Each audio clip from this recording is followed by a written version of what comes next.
Cedar Point has a ridiculous amount of fantastic roller coasters, and a lot of these fantastic roller coasters have fantastic airtime moments. So today we're going to rank up as many as we can. I picked out 23 that I want to talk about, so we're going to shorten that to a top 20 airtime moments at Cedar Point. Before we get started, I do have to leave the disclaimer that I have not ridden Top Thrill 2. I did ride Top Thrill Dragster, but because it is technically defunct, I'm not going to include it on this video. But I am 100% down bad to get back to Cedar Point to see how the top hat would feel on Top Thrill 2, and probably the spike as well. I'm sure that spike is an awesome airtime moment. On top of that, Siren's Curse looks like it has a bunch of solid airtime moments. The future of airtime at Cedar Point looks absolutely fantastic, but in today's video we're gonna dig into the existing airtime moments in this park. Before we get started, please like this video, please leave a comment down below. What is your favorite airtime moment at Cedar Point? And of course, please subscribe to this YouTube channel. At the time of this recording, we just crossed 8,000 subscribers, so the push for 10K is on. I'm so excited, I'm so grateful for every single one of you. This is very, very exciting. So let's dig into these 23 airtime moments. So we're gonna start things off with 3 honorable mentions. Number 23 is the first drop on Valravn.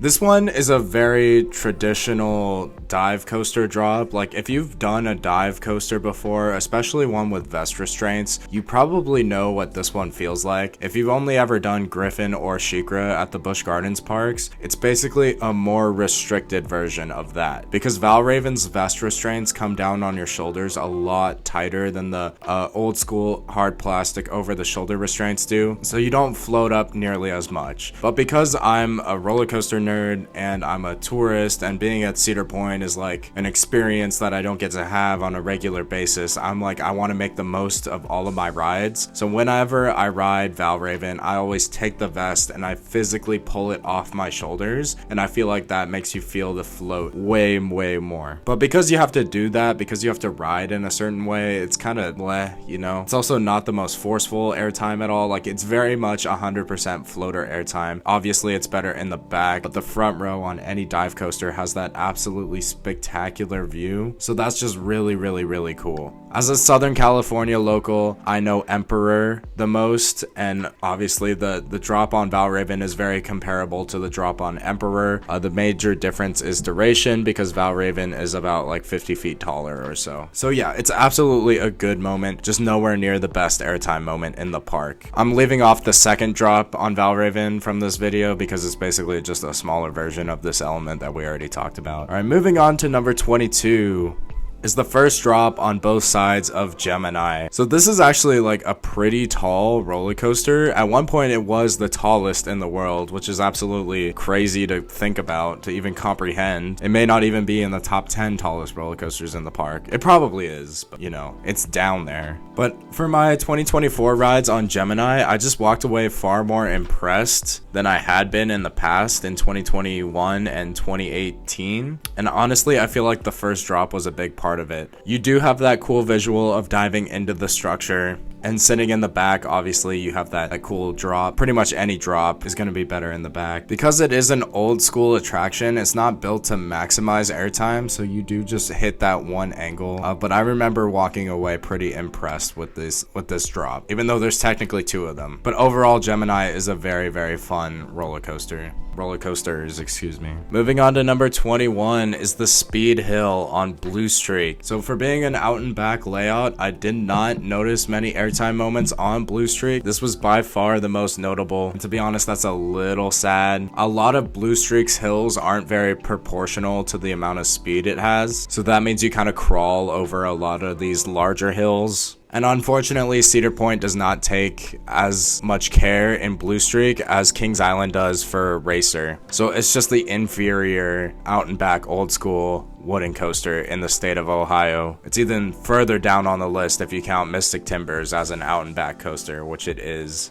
But the Speed Hill was pretty fun. I'd probably rank it higher if the ride was smoother, and if some of these other airtime moments delivered on their potential. I feel like I would hold Blue Streak in a higher regard overall. But it is what it is. It's not that big a deal. So we're gonna start the official list off with number 20, which is the wave turn on Maverick. This element dives right under the lift hill, so it's very cool visually. Unlike the drop on Gemini, I actually walked away way more disappointed with this element in 2024. In 2021, I remember thinking that in the left seat, which is the higher seat, when you're at the apex of the element, I remember thinking that was a sick airtime moment, but in 2024, it just did not really hit that well for me. I don't know if it's because I like romanticized it in my head in 2021. I don't know if the roller coaster was running different in 2021 compared to 2024, or I don't know if I just missed it completely in 2024, but that's the way I walked away from the roller coaster last year. So it is a little disappointing because this would have been like way higher on this list had my opinion not changed from my 2021 rides to my 2024 rides. But those memories in 2021 were insane, so I'm not completely letting go of that. Like, I remember this being an awesome sideways airtime moment, and it just didn't deliver for me as of recent. Hopefully I can get back to Cedar Point to give it another shot, but I'd love to hear from you in the comments down below. Those of you who gets a frequent Cedar Point and know Maverick way more than I do, what do you think of this element? Am I delusional? I'd love to know. Moving up to number 19 is the speed hill on Millennium Force. This is the final of the 4 key airtime moments on Millennium Force, and this is by far the least sustained, which is the main thing that's holding it back from ranking any higher. It is pretty fun. It may not be as forceful as the profiling makes it look, but it's still a really cool moment. It's definitely a highlight of the ride experience in my opinion, but my major criticism is the lack of duration. But it's not that big a deal because other elements on Millennium Force pull through for that. Number 18 on the list is the final hill on Maverick. So this one's very powerful. It's a traditional camelback, which is like right up my alley. I absolutely love that. The thing is that by this point in the layout, you're gonna be pretty stapled by those restraints, so you don't feel the full power of the moment. It's also not as sustained as some of the other moments on Maverick, but it's still 100% a very solid airtime moment. Moving on to number 17 is the third hill on Magnum XL200. So this is the first like straight up airtime moment. I'm not gonna lie, I did not include the first drop on Magnum XL200 on this list because I didn't get any airtime on it from my memories. But this third hill just throws you out of your seat. I remember the first time I rode Magnum, that's when I was introduced to those gnarly lap bars, and it hurt a lot. So I was like, oh man, I'm cooked, because the finale, which we're gonna talk about later in this video, would go on to murder me. But since I tried a new riding strategy for Magnum, my opinion on this element and on the ride as a whole has gone sky high. I love this roller coaster now. The secret for me is to tighten the seatbelt as tight as you possibly can, and then give yourself as much room to work with as you possibly can with the lap bar. So that means your thighs are held in by the seatbelt and not the hard metal bar, which really hurts with the style of airtime that this attraction has. But I know a lot of people are into that, which is really weird in my opinion, but go off. You be you know? I'm not gonna yuck on your yum, even though I do that a lot on this channel. But I 100% understand the appeal of airtime. I am an airtime fanboy, if you couldn't tell. And that strategy worked wonders for this roller coaster, specifically for that third hill. It's very sustained, very forceful. It's an awesome moment. But because you do have to ride it in a certain way, that is why it doesn't rank higher. Very similar to the drop on Valravn. Moving on to number 16, I'm gonna cheat a little bit. I'm gonna count the entire finale of Steel Vengeance as one entry on this list. So that finale run of back to back airtime hills is gonna take the number 16 spot. This roller coaster 100% ends with a bang. Like, it just tries to eject you into space. It feels like a bucking bronco. Like, some of these hills are a little larger than others, but it's just so much fun. It's so wild. And I would make the argument that this finale feels like one insane element, and ranking every single hill is just insane. Like, I'm not even that crazy. I feel like ranking airtime moments is crazy enough. At a park, I'm not gonna rank all 6 of these hills, I think it is. That's too crazy even for a theme park nerd. But it's 100%, this is a spectacular moment. It does get outshined by a lot of other elements on this roller coaster though, which is a great thing. That's a great problem to have. Moving on to number 15 is the first camelback on Millennium Force. This actually has the opposite problem of the final hill. It's almost too sustained. Like when you crest the hill, you're not really getting airtime because it's just a little too large. So it's a very large scale moment, and the airtime that it does have is very floaty, and the restraints on Millennium Force are perfect. I love those intamin T-bars. So the wasted potential is probably what frustrates me the most, because this 100% could have been like my favorite element in the park, because if you don't know me, I love floater airtime. Diamondback at Kings Island is literally my favorite roller coaster of all time. So I'm a little quirky, I'm a little different. I love being a contrarian. I'm not like the other YouTubers, guys. Please subscribe, please. Anyway, yeah, this is a great moment, and it's 100% right up my alley. Moving on to number 14 are the back-to-back traditional airtime moments on Steel Vengeance. It's kind of crazy that this ride is so airtime focused and is so long, and these 2 hills right here are the only 2 traditional camelbacks on the attraction. They're very solid, very fun, but just like the finale, it is kind of overshadowed by other elements on the attraction, both figuratively and literally. Like, it's right under one of the best moments in the park that we'll get to later. Moving on to number 13 is the second double up on Steel Vengeance. You have a great view of this element from the queue. It's very powerful, it's very poppy. I've never ridden Steel Vengeance in the front, but I've done it in row 2, and I've gotten a handful of back row rides, and it hits on both bumps in both the front and the back. My favorite part is dropping back down to ground level in the back row, because obviously that's the most sustained, but it's very, very fun. Not to be outdone though, number 12 is the first double up on Steel Vengeance. What really sets this one apart is the speed and the force. It's like kind of shocking how powerful that bump up into the mid-course brake run is. It's absolutely insane in my opinion. It might be one of the most overshadowed elements on Steel Vengeance. Like, this roller coaster is just wall-to-wall airtime. It's absolutely ridiculous.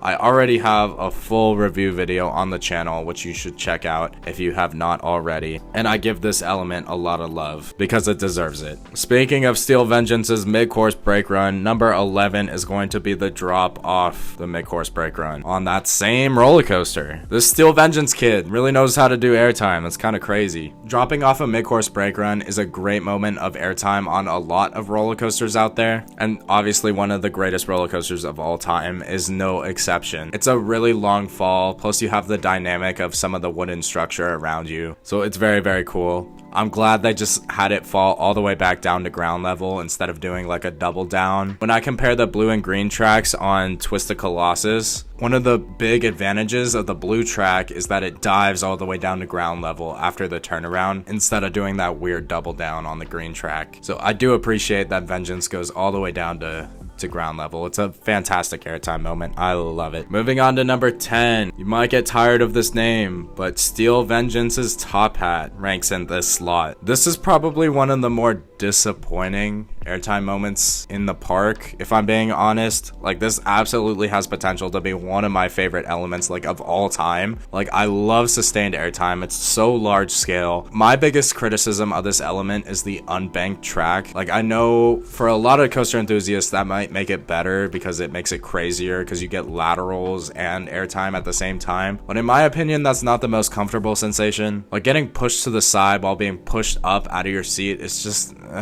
especially in RMC's boxy trains, it's just not very comfortable. So not for me, but I understand the appeal. In my opinion, those uncomfortable laterals unfortunately ruin the element. I really wish this was profiled more like the top hat on Storm Runner at Hershey Park or Velocicoaster at Islands of Adventure. That would make it way better if you like physically turned up into the element and then hit the peak and then had a straight drop into the next element. That could have been absolutely insane. Like, a top hat on a non-launched roller coaster is just absolutely ridiculous. Moving on to number 9, we're gonna get away from the RMC for just a moment to talk about the final run of Airtime hills on Magnum XL200. So this is a series of elements. I'm kind of cheating, just like how I cheated for the finale of Steel Vengeance, but all of these are very, very similar. The only exception is the one with the turn close to the beginning of the finale.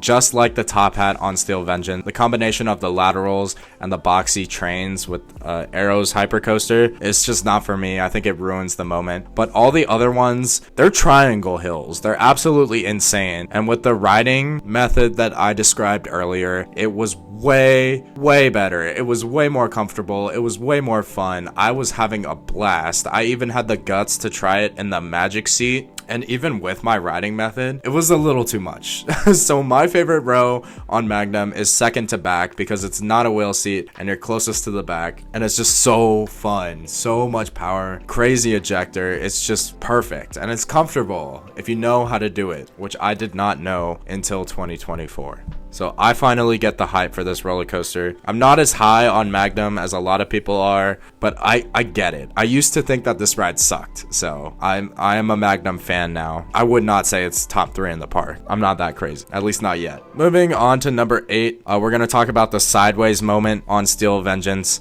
This is really awesome. I do appreciate that it does have a sideways Airtime moment like a lot of RMCs do. So this moment within the structure provides diversity to this very long ride experience, and it's just so much fun. Like, I love that sensation on any of the RMCs. It's just absolutely crazy. Plus, the one on Steel Vengeance has the added benefit of being inside the structure, so you just see all the wood beams like flying by you. So it's just really cool. I love this element, and it's probably one of the Airtime moments on Steel Vengeance that gets overlooked, which is kind of a shame. Moving on to number 7 is the off-axis hill, also on Steel Vengeance. It's just absolutely crazy. It's just like the off-axis hill on the original Raptor layouts, which are Blazer and Wonder Woman Golden Lasso coaster. It's an insane moment, but the one on Steel Vengeance, just like the sideways moment, has the added benefit of the head choppers because the second half of the element dives back into the structure, which is very cool. Moving on to number 6 is the first drop on Maverick. We're finally getting back to this intamin blitz coaster. This is an insane first drop, especially in the back. Obviously, you just get whipped over it. It's beyond vertical. It happens so fast that it's kind of hard to process, but it's 100% one of the best moments on the attraction. One of the biggest downsides of Maverick is that the restraints come down harder and harder as the layout progresses. Obviously, for the first drop, it'll be at its highest position, so you get the full force of that first drop, which is absolutely awesome. It's one of my favorite moments at all of Cedar Point. Not to be outdone though, another intamin drop is going to take the number 5 slot, which is the one on Millennium Force. This one is just so tall. It's magical. It's euphoric, especially with those intamin T-bars. It probably has the best ratio of drop height to restraint of any roller coaster ever. It's so tall and so freeing that it's like euphoric. It's hard to describe.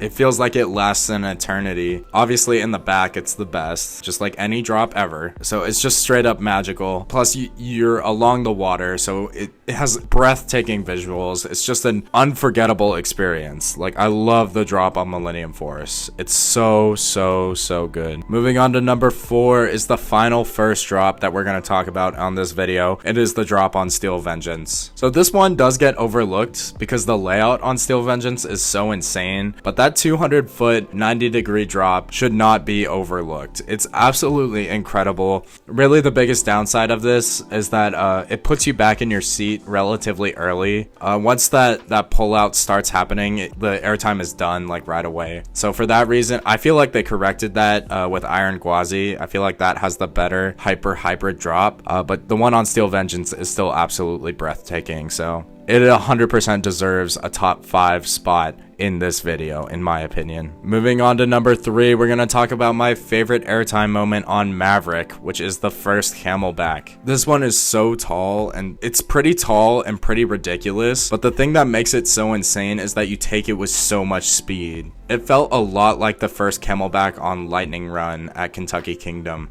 it just charges over that hill and it ejects you. And because this element is so early in the ride, you still have that airtime room. So it's just absolutely ridiculous. It's so powerful, so fast, and so sustained. There's not much more that you can ask from any airtime moment ever. Moving on to number 2 is the second camelback on Millennium Force. I feel like this element has the perfect ratio of speed and strength for this giga coaster. So you just charge over it before you begin the finale. It gives you so much airtime, and unlike the first camelback on Millennium Force, it'll keep you out of your seat for the entire duration of the hill, which is very important to me. In my opinion, it's best in the back, even though Millennium Force is 100% a front row roller coaster. It's so magical in the front, but it's absolutely an incredible element. Moving on to number 1, this should not be a surprise to any of you. It is the Outer Bank on Steel Vengeance.